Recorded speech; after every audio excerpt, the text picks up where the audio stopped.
What's the most important skill or set of skills they bring to the table beyond their ability to just be a war fighter?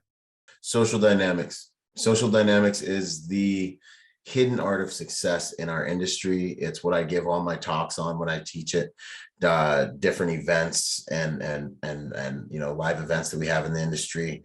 When I started, at 21 years old, I was working with one of the hardest clients in Southern California. One of the hardest clients, we had a turnaround that was out of this world.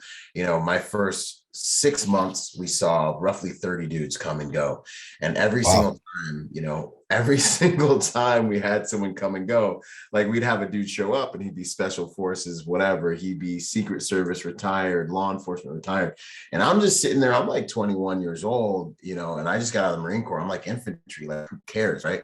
And mind you, like that first year, we hit 60 some odd countries. We traveled more than the president of the United States and the Secret Service. Like this was like learning to drink out of a fire hose, right?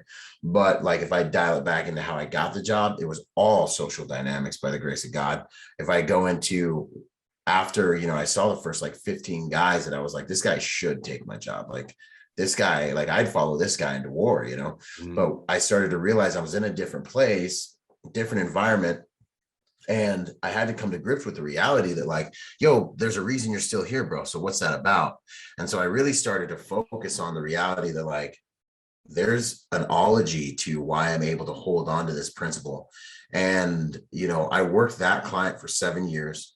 And I saw numerous agents come and go because they weren't able to really um, grab onto the social dynamics of it. And then I popped down to the East Coast to Florida and I rebuilt my books again as a bouncer, climbed up into the executive high levels of executive protection using those same kind of set of social dynamics.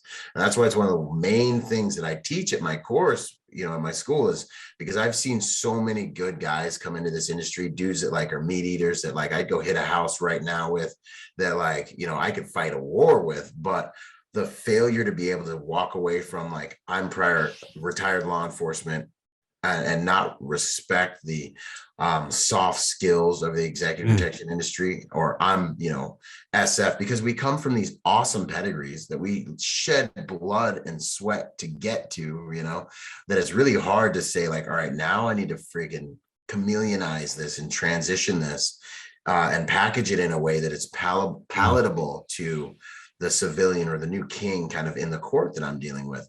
And so, yeah, without a doubt, man, when I get a new agent, we're going over social dynamics of executive protection. And I think that's really what makes the difference in survivability and thrivability, if that's a word, in this game.